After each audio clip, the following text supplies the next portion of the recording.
Hello, we're going to get started.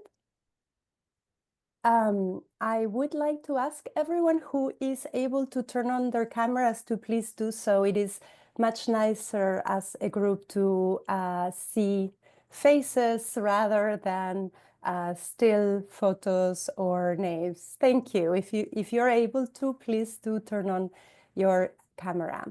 My name is Daniela Bleichmer. I direct the Levan Institute for the Humanities at USC, and it is my pleasure to welcome you to this book chat where we will be celebrating and discussing Christina Davidson's new book, Dominican Crossroads, HCC, Astwood, and the Moral Politics of Race-Making in the Age of Emancipation, out from Duke University Press last year.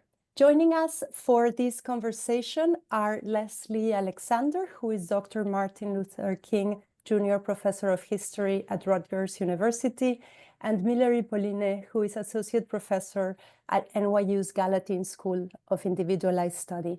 And moderating the discussion will be Oneka LaBennett, who is Professor of American Studies and Ethnicity and Gender and Sexuality Studies at USC. Our partners for today's program are the Hunnick History Department at USC, the Department of American Studies and Ethnicity, and the USC Black Studies Initiative. Thank you all so much for joining us. The program is very straightforward. We will begin with Christina telling us a little bit about her book, and then we will open up for conversation between Professors Alexander, Polyné, and Davidson. And we will have roughly the last 15 minutes of the hour for questions from the audience. We will invite questions when we are ready to move to that part of the program. And we will ask you to please use your Zoom hand and unmute yourself when you are called on. So, Christina, many congratulations on your book, and please tell us about it. Yes, thank you so much. And I'm so excited to be here and just wanted to say thank you to everyone who is here with me. I see many colleagues and also members of my family, so thank you so much. So I went to the Dominican Republic for the very first time in 2007, so it was a while ago. And I like to talk about my experiences there, just to kind of by way of how did I get to this topic. So I went down there and I grew up attending the African Methodist Episcopal Church, the AME Church, which is a historically Black church in the United States founded by African Americans. And when I went to the Dominican Republic for the first time, my parents were like really eager that I would know some people, so they connected me with members of the church down there. And so I started, going to the church, and I had a question because everything I had learned about the Dominican Republics in the United States was that Dominicans deny their Blackness, they hate Haitians, and it didn't really jar correctly with what I was witnessing and experiencing. Why was there an African Methodist Episcopal Church here in this place if everybody hates Blackness, right? And so I started to research that history, and I learned about the early 19th century history of African Americans who left the United States during an era of slavery to find freedom on the island, which was then governed by Haiti. Both sides of the island. And some of them settled in places like Santo Domingo, and then in the Northeast Peninsula of Samana, and in Puerto Plata, of course. And so I learned about this history and the descendants of these people. And it brought me to this little known figure, HCC Astwood, or Henry Charles Clifford Astwood, who in the late 19th century really made a connection once again between these people who left and who had carried forth their religion, but who weren't able to stay in connection with African Americans in the United States because of slavery. He was the person who kind of reconnected those immigrants to the mother church, if you will, in the United States. But Dominicans remember Astwood for a whole other reason, and that is because he was also U.S. consul appointed in 1882. And he's remembered as being the person who attempted to lease Christopher Columbus's remains to a US businessman. And so this is like a footnote of Dominican history. It caused a huge outrage, and that's the chapter 6 that I sent out ahead of this meeting. And so I thought, oh, I have to know more, right? And so Astwood for me sits at the center of a lot of questions that I had about Blackness, how Dominicans or Dominicans and also African Americans are relating to each other in the late 19th century, what the place of the Dominican Republic is in a hemispheric debate over Black people's civic capacity. And I think that Astwood was the prism that allowed me to do that. Somebody who was born in 1844 and lived up to the early 20th century. So that's why I started researching this book. That's why it focuses on Astwood, and it asks a lot of other bigger questions in doing so. Thank you so much for that introduction, Christina. I believe we're now going to go to Leslie, who's going to start us off with the first question. Sure, absolutely. So, first and foremost, I just want to say that I'm really grateful to have been invited to participate in conversation about this book, and really just want to thank you, Christina, for writing it. It's a, it's a brilliant book. But it's also just a ripping good story. Like, you are, it's an engaging, it has an engaging narrative style. And this book is meticulously researched. And one of the things that really struck me is that I imagine this was a really challenging book to write because it is grappling with a very complicated main character. I find HCC Astwood just a conundrum in a variety of ways. So I'm looking forward, especially with my friend and colleague who I respect very much, Millery. I'm really looking forward to kind of digging into this person with you all. But so it's a book about a really complicated character surrounded by a host of other really complicated characters who find themselves in a really set of really complex diplomatic transnational moments, right? And engagements and interactions. So just kind of as like, and I have lots of like detailed questions I want to ask you about the book and about Astwood himself. But before we get into that, I just kind of want to ask you like a big picture question. If you could just kind of say something about your methodology, about your writing practice, about how you went about writing the story. One thing I want to say for people who haven't had a chance to read it is that I feel like it is a biography of Astwood, but it is so much more than that as well, right?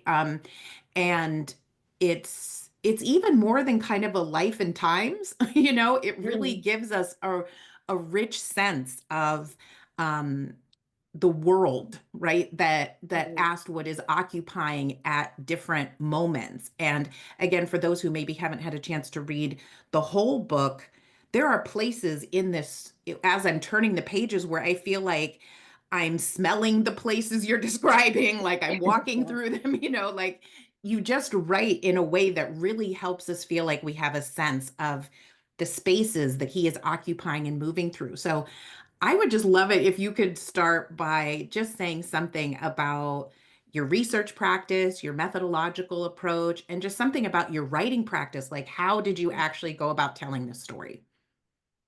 Thank you. Yeah.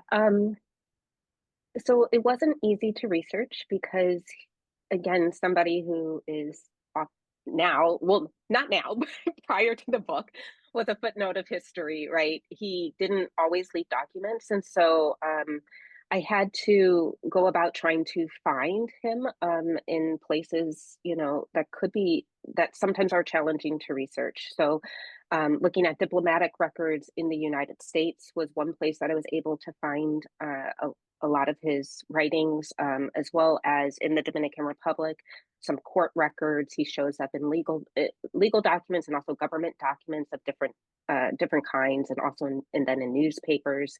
But he didn't leave behind like a treasure trove of documentation. And so that's the first thing, is that it was hard to like track him. And then once I was able to track some of the episodes that he was involved in, I had to know more about him and his family. And I was researching during COVID. And so I'm really grateful to the librarians at the British Library and in New Orleans who were able to kind of forward me material. I was able to track his family down through the Turks and Caicos newspapers. And so I think to begin, it really, because I wasn't able to just write a straight up biography of him, and I didn't want to, I did really want to talk about this world in which he existed in. I was really interested in kind of recreating the rock and the hard place, right? In which Black people and Black men with ambition in particular found themselves in. You know, emancipation happened in the British Caribbean and in, you know, slowly in other places, eventually the United States as well. But, you know, political rights, political power, that's maybe something they could grasp or maybe not, right? And so what were the tools that were available to them? I think Astwood made good use of all the tools, and sometimes in nefarious ways, available to him. And so that was kind of the bigger goal of the project. And then writing, I really wanted to write a story that people wanted to read.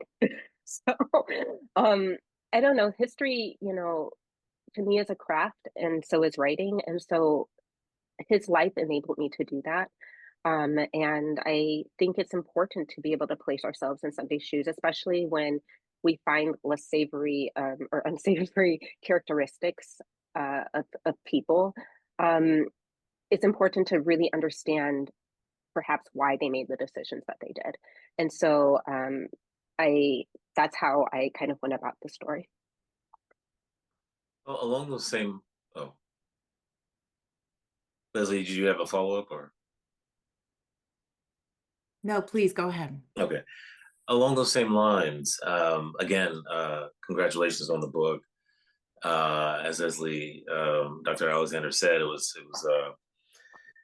a page turner, and I found myself really just really struggling with HCC, and in many ways, I'm so glad that you mentioned, I believe, Carl Jacobi's William Ellis, and that particular figure in Mexico.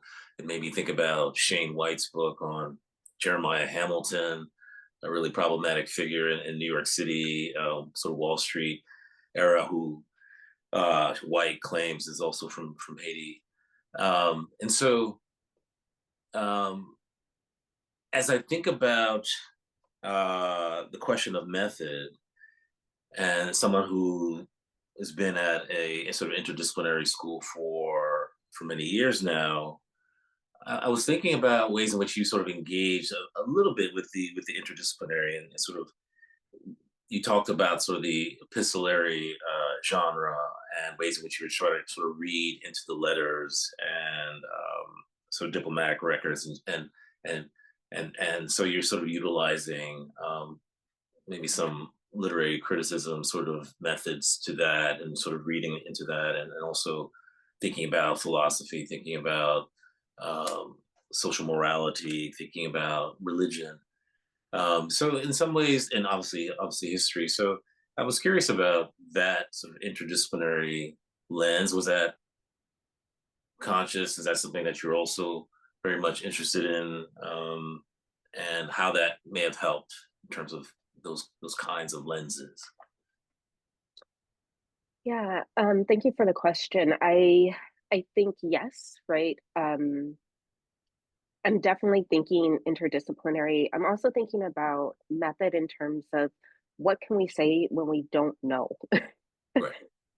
But we do know because we I have a sense, right, from living in the Dominican Republic so long, just like how things kind of work, what is not said.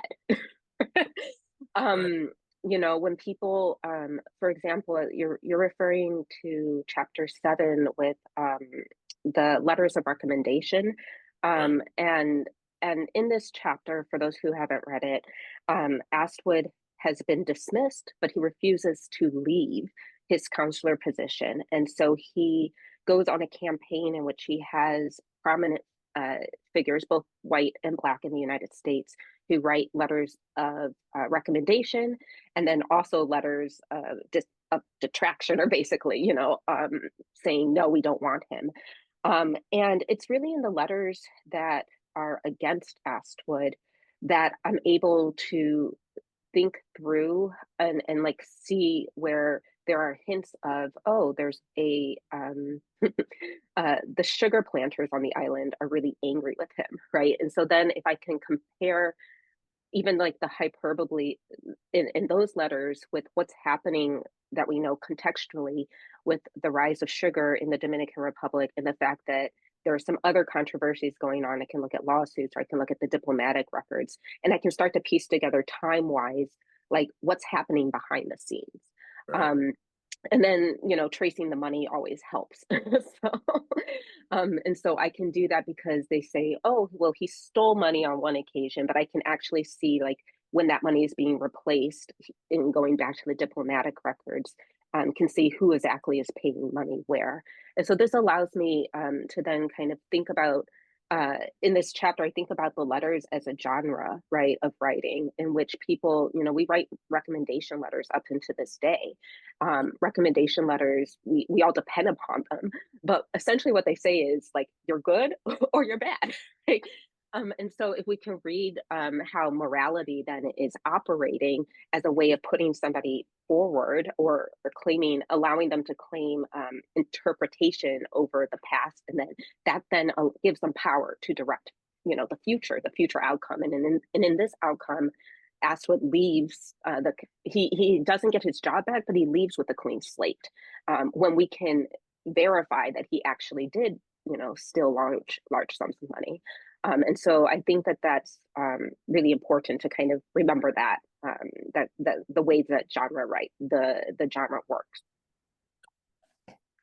I actually want to build on something that that Dr. Polyné alluded to at the beginning of his question. And I'm just going to kind of, I don't know how to say this nicely, so I'm just going to say it sort of flatly. Like, HCC Astwood is like not a super likable guy. You know what I mean? Over the course of this book, like, you know, like you said, I mean, he's messy interpersonally, right? And for those of you who, you know, maybe in the audience who are fans of like historical gossip, you'll love chapter 2, because like it really gets into kind of the messiness of his, like, you know, interpersonal relationships, you know, and his familial relationships. But as you point out in the book, he also, you know, periodically, I mean, in a way, obviously you know, the whole plot about Christopher Columbus's remains are complicated. Although I want to say you make a brilliant point in that chapter about how, you know, there's global outrage about the possibility of leasing, you know, Christopher Columbus's remains, and you go on to say, but you know, these are the same people who had no problem, right, commodifying and buying and selling live humans, right? So like, you know, we have to kind of acknowledge that. But, you know, even above and beyond that, like he takes some really complicated diplomatic positions. He often appears to be sort of pandering to um, white businessmen and white supremacy, and he often takes positions that seem to kind of promote um, anti-Blackness. And yet, as you point out, it sometimes feels like he's doing that very strategically, right? Mhm. And one of the things, so I guess this is sort of a two-part question. Like, if you could just talk a little bit about the process and how it feels to write about someone who is such like a complicated and at moments like difficult person to like, right? but also I think you make a series of brilliant points in this book, but one of the things that really grabbed my attention in the introduction is you go into an analysis where you describe Astwood as kind of a trickster figure, who's occupying this very complicated, what you describe as like a racial borderland, right, between Haiti and white America. And that he sort of takes on some of the characteristics of a trickster. So I would just love to hear you talk a little bit more about that, about Astwood as a trickster character, but also just kind of about him as a really messy, right, complicated person that you're really trying to grapple with and understand. I think it's interesting because I try not to say too much about where I come from in terms of viewing Astwood, because I try, especially at the end of the book, I don't think really it's the point to like put him into one category or the other. By nature, the trickster kind of he sits in both, right? But I do find him to be a really apt metaphor for talking about Dominican Blackness and talking about how we from, the United States, and I would say we as an African Americans, I'm African American, like to think about other people who are Black or of African descent and, yay or nay, their particular versions of Blackness, right? Astwood is somebody who flows between borders. He's a person who is a British subject, right? He's born in the Turks and Caicos, but he considers, I'm sure at some point he probably considers himself Dominican, right? When he moves to Puerto Plata, and he's married to a Dominican woman at that point, and then he goes to New Orleans and he gets in pretty good with the Afro Creole class there. And so I think he's very much like a chameleon, a social chameleon or a cultural chameleon, where he can really fit in various places. And as he does so, he learns a lot, right? He learns about how to navigate a world that really is saying that Black people don't have the capacity. And so I think he's somebody who uses everything that he learns to his advantage, to put himself forward, obviously. But there are points in his life where he's working for what we would characteristically see as like the greater good, right, for Black people, or helping people of African descent get ahead. And so for me, I think that when he gets to the Dominican Republic, he's not the only person who is who's kind of doing these shenanigans. And in fact, he's right up there with Ulysses Arol, who they're kind of two sides of the same coin, where he's working this from a U.S. diplomatic perspective, but Arol, as president of the Dominican Republic, is somebody who's equally not remembered well. And yet both of them, they're compelling, because in a moment where everything around them said that they couldn't, they did, right? They like threw it back at white people's face and they said, yes, I'm the one who rules here. I'm the one who governs. And there's something that is empowering about that and is really compelling and likable, right? And so I think that that's what makes him so complicated, is because at the end of the day, like, I think we are somewhat rooting for them in the broader scheme, but then you look at what they do and you're like, oh my God, right? Like, does it really mean that you have to betray, some of the people who are closest to you, or some of the people who love you, in order to have, power on a national or even an international scale? And for these men, I think it did, right? That these are the choices that they had before them, and that's what they chose to do. Yeah, and I should say quickly, unlikable is maybe like a harsh, was a harsh terminology to use, but I think what I mean is that like he's not like a classic hero figure. You know what I mean? Like, he's a very kind of messy, complicated person, He's an anti-hero, right? Yeah, and in a way you can't Yeah. quite figure out, like, as as I was reading along, there were times where I was like, do I even like this dude? Like, what is he doing? You know what I mean? Like, he wasn't, which honestly, I mean, there's other characters that I write about too. I sometimes feel that way about Frederick Douglass, you know what I mean? So like, you know, but I think we are like in this culture used to kind of having someone to cheer for and like, okay, you know, And and Frederick Douglass it's has hard. like big beef with Astwood, right? And actually the Right. trickster is something that Douglass puts upon. It's not just my reading, right? In his time, Frederick Douglass says he's a trickster, right? So Yes.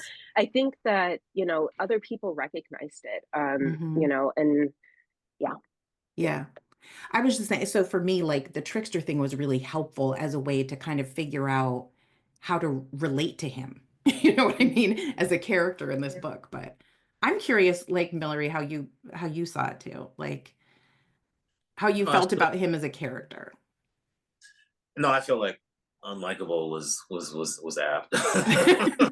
uh, yeah, no, as you said, thinking about HCC as this tigueres is really important, and it made me think about just sort of the time period and sort of the moral tensions that are happening sort of throughout this time period. You know, the 19th century is a period of sort of significant moral tension. You got, you know, traditional religious values. You got certain European and U.S. ideals of respectability, sexual morality, restraint, gender roles, and it's often clashing with the social movements of the time, industrial realities that that Christina talks about, and um, so it's interesting how, you know, the historical records sort of demonstrates that a certain idea of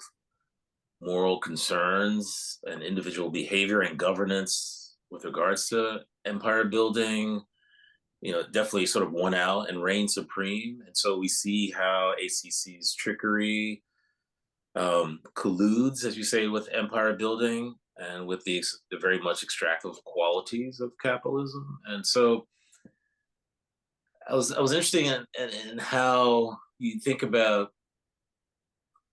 this figure of how HCC is this middleman, and you use that term, you know, a lot, which I think is really important.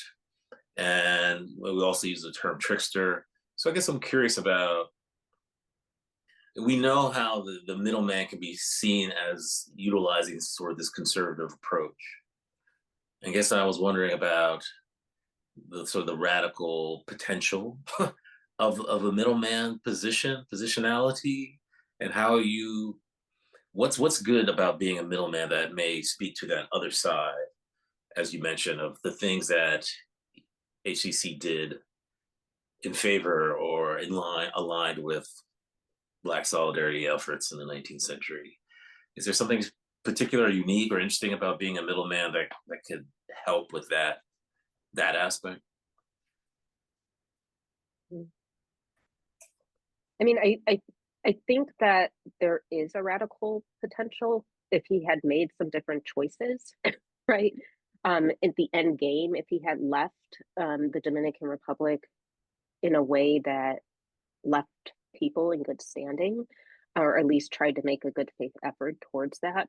That's not the choices that he made, right? But I do think that, you know, in robbing, and I do say robbing because, you know, but I think that that's who steals from who is, you know, a kind of a tricky question too, right? Because certainly, you know, the capitalists who are coming are there to extract wealth from the country, right? So, but in taking money from, you know, wealthy businessmen who come down, and this is what he ultimately does, that gets him, you know, really kicked out from the country. He could have, you know, used that money to benefit people on the ground, and he, you know, in some records that I'm looking at, I don't think I mentioned in the book, like somebody says that, you know, some of that you use to pay off members of your church.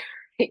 And like in really like the church, the AME church comes out okay-ish, right? Except that there's also a lawsuit there later. But so like there's kind of glimpses of ways he could have potentially been a Robin Hood, but he doesn't do that.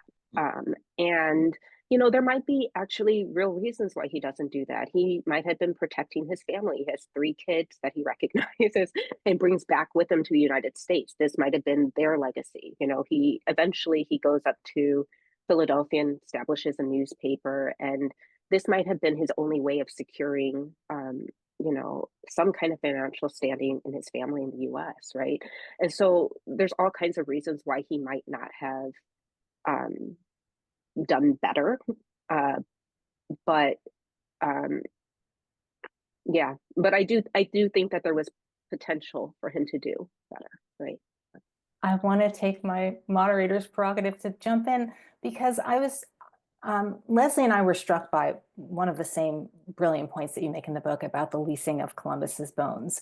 And for those who, that was the chapter you shared, but for those who didn't read the chapter, I think that there's a moment here in which you could sort of tie in Millery's questions about him being a middleman and Leslie's focus on that particular aspect of the leasing of the bones, and the brilliant point you make about what that says about, you know, the kind of propensity to buy and sell African Americans, but so much reservation around this leasing and display of Columbus's bones. Could you tie that to his broader projects of race making across the Americas? Like you make such a wonderful argument about how those aspects of his, you know, bad behavior can help us to think across these broader projects of race making. So using the example of Columbus's bones in that chapter, you do that so beautifully. And I was hoping you could kind of do a little bit of that for the audience who maybe didn't get a chance to read the chapter.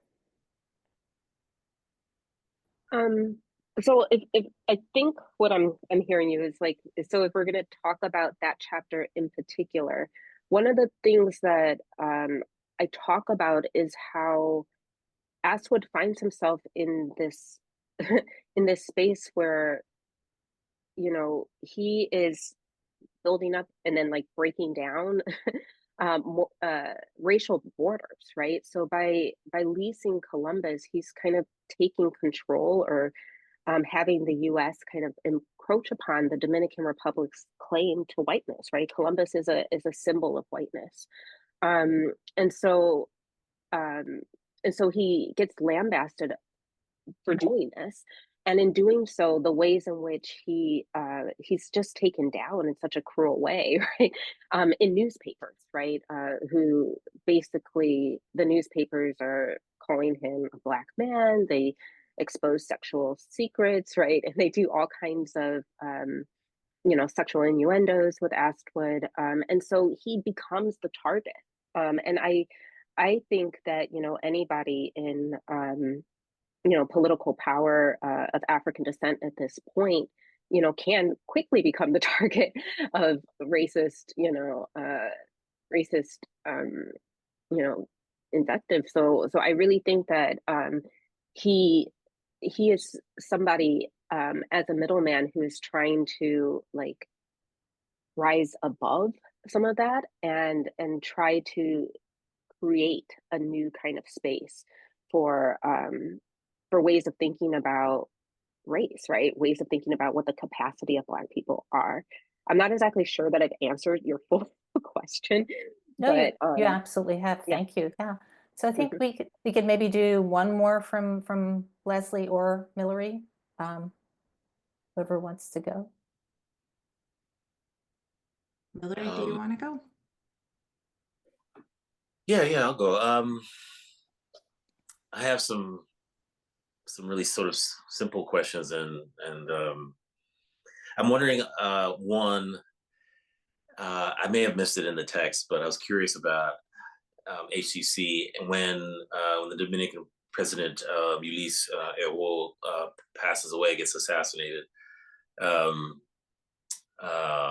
was curious about HCC's response to that. It was there anything that you found, given their sort of buddy ways? That was my one question I had. And I guess another thing I was thinking about, you know, as I and other people have written about sort of Frederick Douglass and other Black diplomats that are working within, working within that sort of Black internationalist world, working within diplomacy.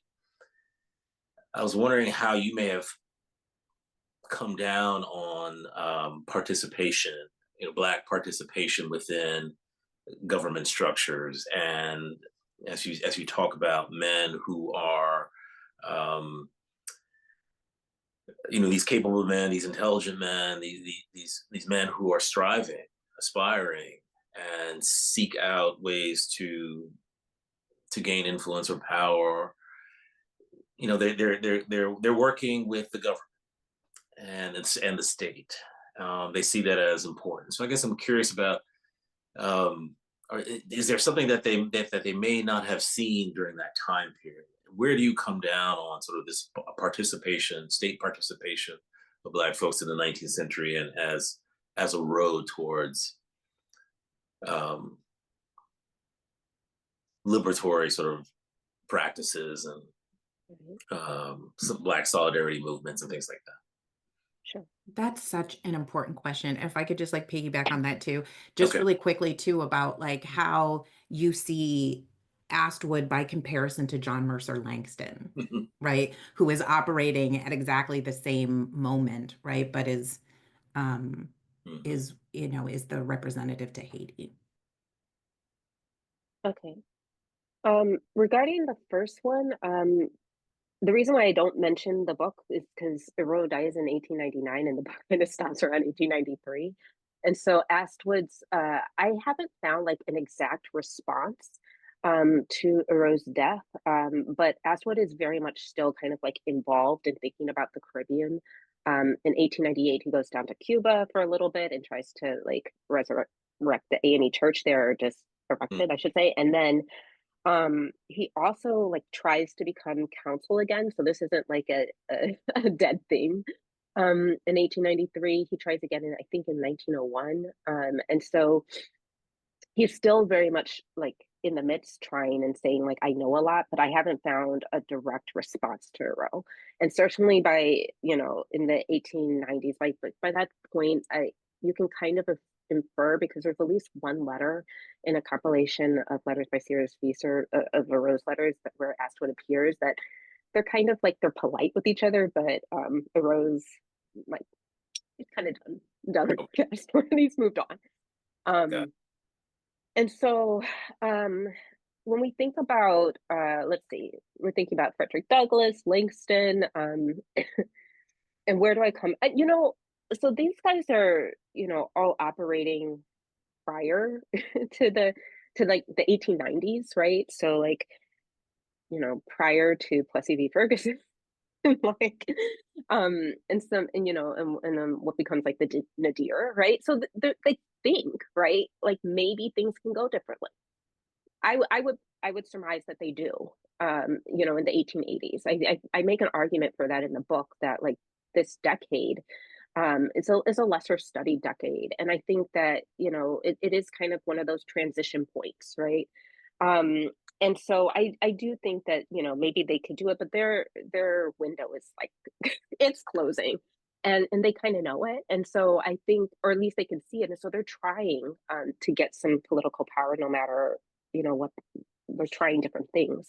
How do I see him in comparison to Frederick Douglass? I mean, I think Frederick Douglass is much more, black and white, one could say. Like he takes really hard stances, and particularly we can see that like with Mole St. Nicholas, and ways in which he defends Haiti in 1891, when the US wants to, or businessmen want to come in and kind of destroy everything, right? And Astwood's, he's a little bit more flexible on that end, and so I think that that's why there's some tension here between Douglass and Astwood. That Astwood, he kind of breaks the rules a little bit more. Langston and Astwood. So like when Langston leaves, Astwood really wants his job. So Astwood is also lobbying to become the minister to Haiti. And I think Astwood and Langston actually, they work a lot together, right? Langston comes to Santo Domingo at some points, Astwood goes and visits him in Port-au-Prince.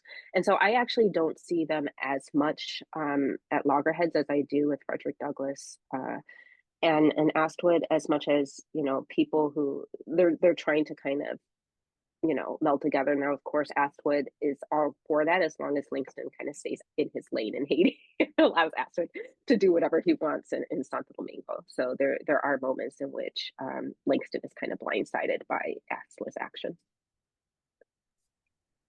Thank you. I think we're at the point where we have to thank Leslie and Millery for those really amazing questions. And this was such a generative discussion. I'm just so privileged just to be able to listen to it. So thank you for that. We have to transition now to take some questions from the audience. So are there any questions for the audience? Please raise your Zoom hand. So I see Joseph Wassink, if I'm saying your name correctly.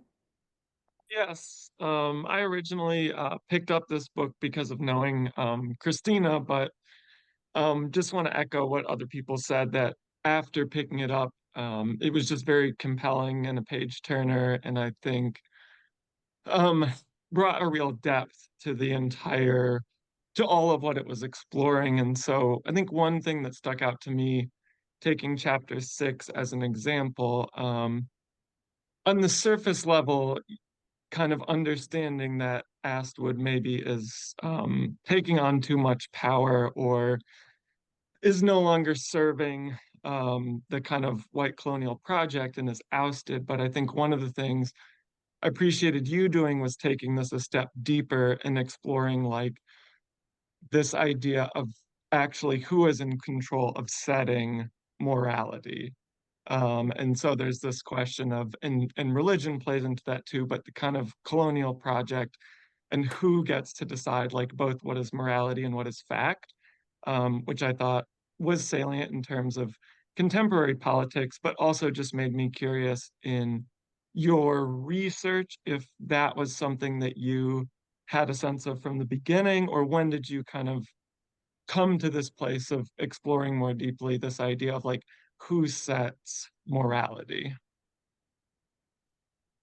Thank you so much for the question, for reading the book. I think that's a really like driving force for the book as a whole, because part of the point is whoever sets morality, right? It's a currency of power. That person or sets of persons gets to determine or has an interpretive authority over the past, and that gives them even more power to then direct what's going to happen in the present and possibly in the future, right? So whoever's writing history oftentimes will then claim the moral upper hand. And so I think that's, you know, those are some of this like the guiding light as I was writing. And we can see that from the beginning when asked what's, you know, how do we characterize the Haitian Revolution, right? Who's writing about that? Or the people who are escaping Turks and Caicos, right? To go to Haiti or to go to Puerto Plata on the Dominican side, like how do we interpret those actions? All the way to the end of the book, where how do we interpret the leasing of Columbus's bones, right? Like, who cares, right? If we lease Columbus, why is this such a big deal when we're able to, you know, sell people, right? And so I think that thank you so much for that question, because that was for me really the key question of the book. Like, if you can, you know, who gets to determine what's moral, what's not. So the order of our questions will be Aurélien Devenez, and then Corliss Alston, and then Daniela. Yes, thank you very much. Hello, everyone, and hello, Professor Davidson. First of all, congratulations for this new book. It's something to celebrate, and I hope you will celebrate over and over again. So initially, I came to this, to this talk and thinking I would ask a question about Haiti, of course, because this is a topic that we both are interested in. And then as I was listening to you, I was like, oh, actually, I might be more interested in your method and asking you about your writing style. So earlier, when you were responding to Dr. Alexander's comments, you mentioned that you didn't want to write a biography, and rather that you're interested in writing about what is not said and what we don't know yet. And therefore, my question for you is, because it seems that you're definitely interested in, I mean, that your writing is also very literary oriented in a sense, right? You're trying to offer and engage with the reader in a different way. And so my question for you is, how important is creativity and even the speculative in your work as a historian and as a scholar? Thank you so much for the question. I think the speculative is really important because that also is what drives actions of people in this time period, not always knowing for sure what is going to happen, but acting on, rumor, right? And this is part of the point that I saw Ann Eller in the audience, makes about thinking about, the ever-present threat of slavery, right? Or the ever-present threat of, of being subjugated, in a colonial sense, right? So people are acting speculatively, and so I want to write about that and also use that as a way of considering history, right? What is not said between the lines, right? And also, like, there's a lot that's said that you can infer what's happening here. Like you can't always take Astwood seriously when he's writing to the United States and saying, like, I'm the only person who knows how it works down here, right? He talks in hyperbole because it's useful to getting people to pay attention. And so what is he really saying? And if he does really know how things work, then he also knows how letters and what their impact will be once they get to the US. And what does that give him for putting it in those kinds of terms versus other kinds of terms. And so that's how I write. And then just by nature of the documents that I have, they allow me to tell stories, right? They allow me to tell about episodes that happen. And I'm interested in interpreting those episodes and raising questions such as the ones that Joe talked about, Joe Wassing, who was on the call prior, about where is morality here? How is morality operating in these letters that are going back and forth, or in the text, or in the events that happen, and who has the moral upper hand, because that's the person who then has the power and who's then kind of writing the past into existence. So that's how, if I could get all the documents around an episode, that then allows me to tease apart the power plays that are taking place. Thank you very much. Thank you. We have so many questions. I'm going to cluster two questions. So if Corliss, if you could give us your question, please, and then Daniela as well. And maybe Christina can answer those two, and then we'll see if we have time for the last two questions. Hi, good afternoon. So my name is Corliss Strickland Austin, and I am actually the great-great-granddaughter of Reverend HCC. So my only comment is, Christina, thank you for bringing him to life and sharing his journey, which was very different than most people's journey, and especially, the highlights of those things that weren't so positive about him, but also the highlights of who he was. So I didn't have a question. I just wanted to make a statement, and I'm very grateful for you for sharing my family history. So thank you. I'm so grateful that you're here, and so grateful for all of the ways that we've corresponded over the years. So thank you so much. Thank you. How can I follow on that? I had no idea. Christine, I really enjoyed your book. And one of the things that I liked from the very, very beginning is that immediately after the table of contents, you define what American is. And you say, I use that to mean a person from the US, which is such an unspoken assumption often by US historians, but not obvious to anyone outside the US in this continent. So I really appreciated that. And I also loved how you defined African American and Black and white for each of your settings. So I wanted to ask you to tell us a little bit about how this multi-sided history, where you're putting in conversation US history and US categories with Caribbean ones, with more broadly Latin American ones. I mean, it's a big question. You could answer many things, but I just wanted perhaps to start with, like, how does it change US history to bring this perspective into account? Thank you. I mean, I think it was really important to think about the different categories of people, right? But more so, it's like how the people then were kind of operating. I don't always use the language that they operated with, but the mentality, right? That's why I have the table of contents the way that I do. And I think one of the points of the book is to, we have talked a lot about Haiti and its importance to US history. I wanted to kind of shift the focus a little bit to the Dominican Republic, to talk about the eastern side of the island and perhaps, show how messy things were. Not that things weren't messy with Haiti, they certainly were.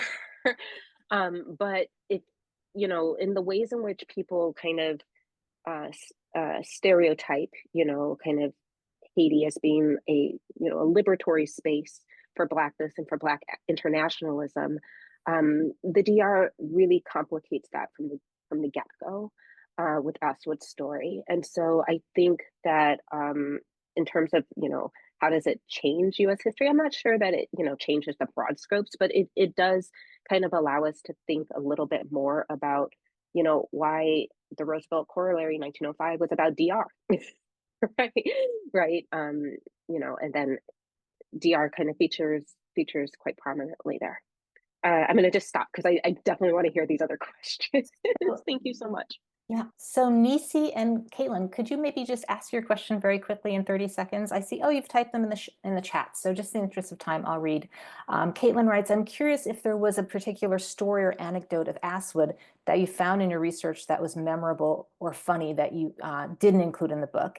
And Nisi writes, I want to thank Christina for helping us Dominican historians in the task of adding greater nuances to the issue of race in the DR. Thank you. Thank you. Thank you both. And I just wanted to say thank you so much to Nancy because she read like a lot of the chapters, definitely one of the first chapters. And so I just really appreciate your mentorship, Nancy. And also Caitlin also read some chapters. So thank you so much. Anecdotes that aren't in the book. I mean, yes, but maybe to be published elsewhere. So at the end, in chapter 7, I don't know if there's any like funny. I don't know, but definitely intriguing. In chapter 7, there's this guy McKay who's one of Astwood's like erstwhile like supporters and really going to bat for him and wants him to be reappointed. Well, they get into a huge feud in like a few years later, and it's because McKay was the person who wants to build the bridge over the Ozama River. He builds a bridge. He's a US businessman who gets a contract to do so. And Astwood basically leases, well, he mortgages the bridge, gets a whole bunch of money, and then kind of pieces out, and McKay goes back and sues him. So I'm now trying to tease through these documents because McKay lays it all out in a memorandum of everything that Astwood did and every contract that they had. And so I'm actually now kind of going through that with a fine-tooth comb because there's a number of legal suits, but that bridge later becomes known as Ero's Bridge.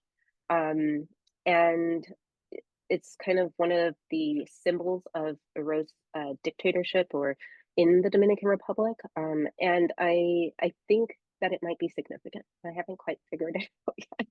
So I'm hopefully going to tell that story soon. Terrific. Thank you. We have 3 minutes. I'm not sure if we have time for another question or if Daniela wants to make her remarks. What do you think, Daniela? I need just 30 seconds, so I Okay. want Christina to get Okay. full time.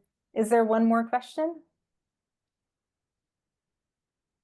I have a question. Great.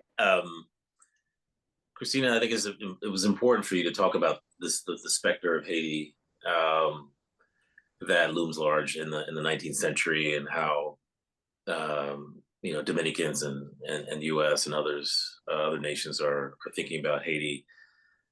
As you know, African Americans also saw Haiti as this also a space of sort of Black potentiality and things of that nature.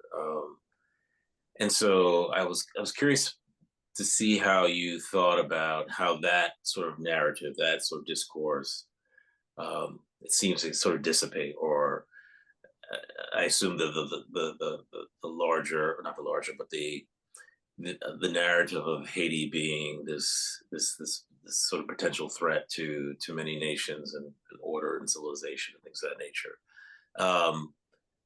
How did that? Are there ways that you have thought through how that particular narrative, particularly as Black folks are going to the DR and Samana and to places in Haiti, that narrative gets sort of dissipates and elided? Do you mean in my own work or in the past? Yeah. In your own work, I guess, because as you mentioned within the book, you talk about this with the specter of Haiti and that idea sort of loomed large. But they also had that other about Haiti being, not many people talk about it, but some British historians and others talk about sort of how the economy was getting better, was growing a bit, sort of mid to late 19th century. Yes, we may know that in terms of many of the Black migrants that they also didn't, they didn't see themselves as successful, but there was this moment, as Leslie talks about in her work, of just Haiti being this potential. So I'm curious about ways in which maybe HCC and others may have.